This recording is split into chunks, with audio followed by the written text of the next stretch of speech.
Olá, meu irmão, a paz do Senhor. Espero que estejam bem. Louvado seja Deus pela tua vida, meu irmão, minha irmã. O Espírito me inquietou aqui para falar com você nesta manhã, para te lembrar que você é filho de Deus. Irmão, você é filho de Deus. Não importa a circunstância, não importa o que tenha acontecido, você é filho de Deus. Deus revela isso lá em João 3,16, quando diz que Deus amou o mundo todo de tal maneira que deu seu Filho.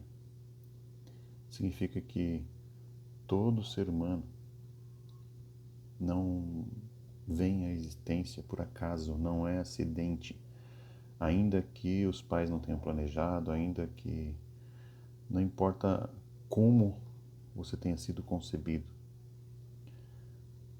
Muitos pais procuram um jeito de ter filhos e não conseguem. Então, Deus permite que isso tudo aconteça para que a gente entenda que os pais, querendo ou não importa a forma como fomos gerados, nós só fomos gerados porque Deus quis. Nós só fomos gerados porque Deus quis. E nós só sobrevivemos, nós vivemos, estamos aqui hoje porque Deus quis assim. Você foi feito de propósito. O Senhor, Ele quer que você tenha clareza disso, que Ele te ama e Ele deu realmente o seu único filho para, sendo inocente, sofrer e sofrer muito, morrer por causa da sua vida, independente da circunstância, independente do seu pecado. O sacrifício de Jesus foi independente do teu e do meu pecado. E Ele ali entregou naquela cruz a sua vida para pagar pelos nossos pecados do passado, do presente e do futuro. Então a primeira coisa que o Senhor quer que você entenda é que Ele te ama como um filho e você foi feito de propósito, que você foi nascido para vencer, você nasceu para dar certo, você nasceu para louvor e glória do Senhor e você nasceu para ser uma bênção. Não deixe que o inimigo mude esse entendimento. Mas então, porque muitas vezes a gente se sente como se não tivesse sido cuidado por Deus. Porque muitas vezes muitas pessoas até deixam de crer em Deus porque se sentem abandonados. É porque a forma como Deus nos chama é totalmente fora da lógica humana. O Senhor, Ele fez isso porque Ele queria constituir uma família. E a gente muitas vezes cresce, desenvolve conceitos de família que não tem nada a ver com o conceito de família de Deus. E a gente cria expectativas que não tem nada a ver com o que Deus prometeu. Vou citar um exemplo que pode fazer muitas pessoas entenderem mal as promessas de Deus. O exemplo de Abraão. Deus deu uma promessa para Abraão: vá para uma terra, e a promessa de Deus é que aquela terra mandaria leite e mel. Né? E Abraão saiu da sua parentela e foi. Ele chegou na terra prometida, mas lá era deserto, era ruim, não manava leite e mel.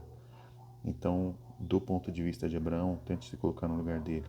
Eu fiz o que Deus mandou e cheguei aqui, e cadê o que ele prometeu? Por quê?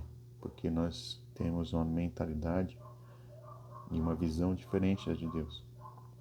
A promessa de Deus, a gente que agora olha para trás, percebe que ele cumpriu a sua promessa, gerações depois de Abraão. Então, a promessa de Deus, Abraão creu, independente das circunstâncias. E, na verdade, por isso que ele é chamado de pai da fé.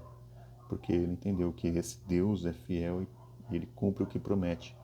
Ainda que a sua promessa não seja para esse tempo, ainda que a sua promessa não seja para agora, não seja para esse momento. Deus cumpre as suas promessas e ele prometeu. E a promessa do Senhor é assim: eu amo vocês, vocês são meus filhos, e todos aqueles que crerem que eu amo vão vir a mim.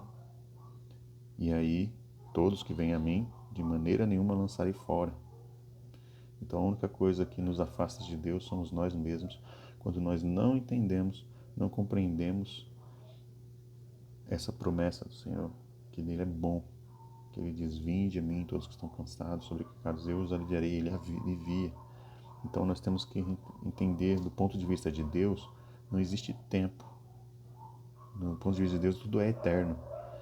Para nós só que existe tempo. Então as pessoas se frustram porque colocam a expectativa no tempo e numa forma de Deus trabalhar, mas Deus não tem uma forma única de trabalhar. As coisas de Deus não são, elas são permanentes no caráter, mas elas são variáveis na forma.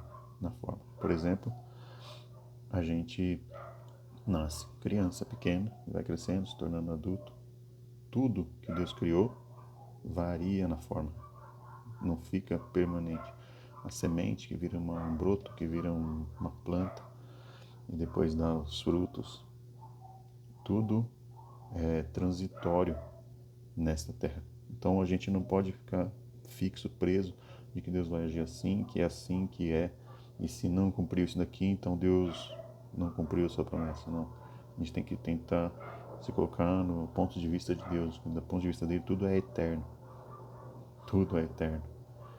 Então nós temos que entender que essa promessa dele também é eterna. Por isso que o nossa principal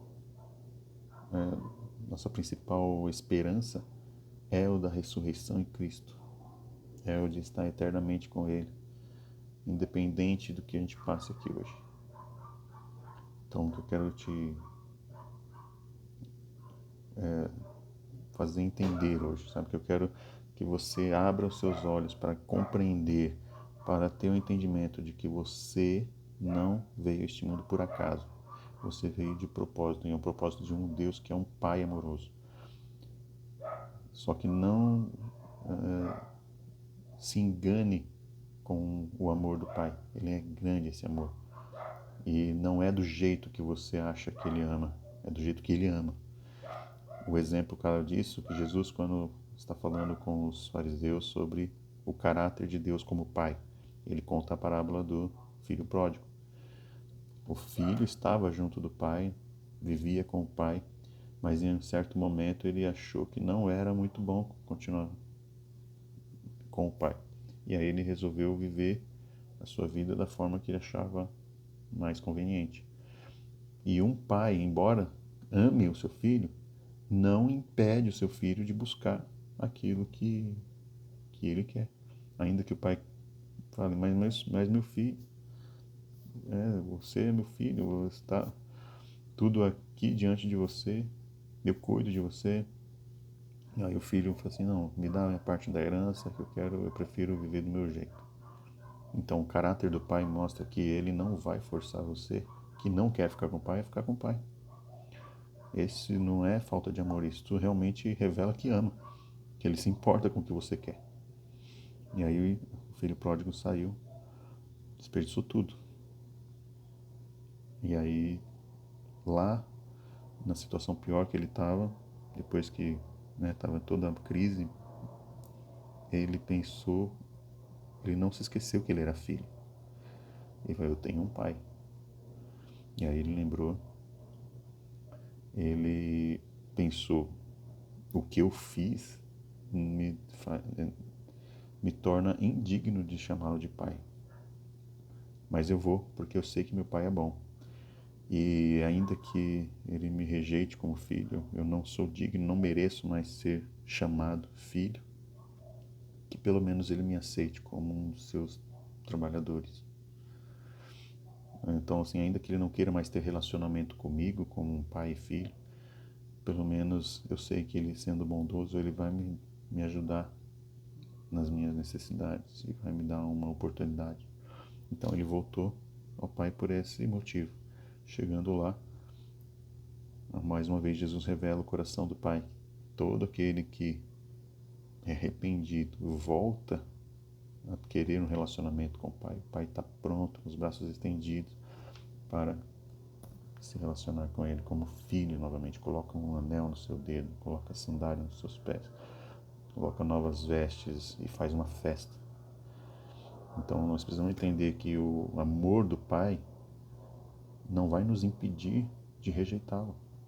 Pelo contrário, porque Ele ama, Ele dá liberdade até para você rejeitar. Então muitas pessoas se frustram com Deus porque acham que se Deus realmente ama, não vai deixar que eu me afaste dele. Não é assim. Porque Ele ama, e você conhecendo Ele, mesmo assim quer rejeitar, Ele vai permitir que você rejeite. Então, aí está o grande amor do Pai, que Ele nunca te rejeite, mesmo que você o rejeite. Mas todas as vezes que você o aceita, né, volta para Ele, seus braços estão abertos para receber. Então é esse entendimento que você precisa ter. Você é filho amado do Pai. E a única diferença entre um filho amado que está próximo do Pai e que está distante do Pai foi a escolha do filho. Por isso que João, ele fala que Jesus veio para o que era seus, mas os seus não receberam. Porém, todos quantos o receberam, deu-lhes o poder de serem chamados filhos de Deus. Então, todos são filhos de Deus, mas só são chamados filhos de Deus aqueles que o recebem, que o aceitam, que se sujeitam a Ele, como Pai, um Pai amoroso. Então, é isso que o Senhor pediu para eu falar com vocês hoje. O Senhor diz para você que você foi feito de propósito. Você nasceu para vencer, nasceu para dar certo, nasceu para louvor e glória de Deus e nasceu para ser uma bênção. Não se esqueça disso. Em nome de Jesus.